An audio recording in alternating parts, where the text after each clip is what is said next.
This is a question that's always asked to me from guys in the hood that kind of know my past. Hey, Cal, man, why you didn't get back in the game? And I have to be realistic with him. I say, man, check this out. When I came home from prison, it did cross my mind. I mean, don't get it twisted. I did check out. I did a PSI of the streets, basically. I did a pre-sentence investigation of the streets and to see, was it really worth it? Got to realize I just left a place where I seen a lot of guys with life sentences, can't get out of prison, don't know the outcome, and they was in got caught with a less drug amount than I got caught with. But it was just they got caught with crack cocaine, and I got caught with cocaine. So I knew that, you know, I just left a place where I seen guys walking the same compound with life sentences. And I just told myself, I say, man, it ain't worth it. When you add it up and inflation, it just wasn't worth it. So I decided to start a business, man. I decided to do the right thing. I always look at the guys that came before me in my field of business. At the time, we were hustling in the streets. So a lot of the guys that came before me that was doing good once they had to win and serve their time, a lot of these guys were contractors, started businesses. They're doing other things. They're not actively involved in the streets no more.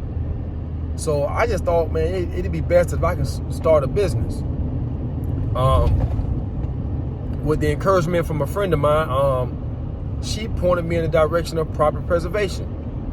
She showed me 2 checks, one for like $8,000, one for like $6,000, and she told me she gets these monthly. So I was like, damn, okay, you get these monthly, that's $14,000 a month. That's pretty good money, you know? She said you can make even more. So boom, I got into property preservation. It was rough. I mean, it wasn't what I was used to.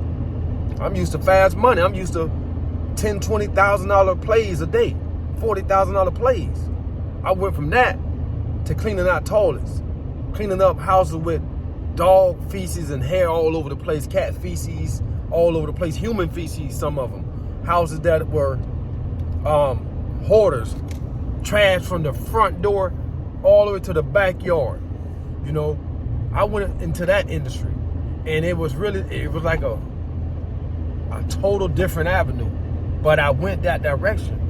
And me going into property preservation took me to another place, landscaping. From there, I was able to build up my company and start a trucking company. So all of this, I was able to do instead of getting in the streets. If I ever got in the streets, I probably been successful. But guess what? Now I got to be looking over my shoulder. Maybe I get robbed. Maybe I go back to prison, get a life sentence. It ain't worth it, man. So I'd rather take my time out here, growing a business, growing a company, and being able to be in the game for a long time. Because when in the streets, you can't say you're going to be in the game for a long time. You know, anything can happen. You know, your homeboy could tell on you. So that's why I didn't get in the streets. That's why I didn't jump back out there. I just ain't see the value in it. I didn't want to take those type of risks. You know, not me, not with my life. You know, my mom was up in age. I didn't want to go back to prison and fuck around and she died while I'm in prison. And what about all the stuff that we have accumulated during the time that we free? I mean, if my mom or something die in prison, the stuff that we done accumulated as a family, houses and property and things like that, I can't take care of them in prison.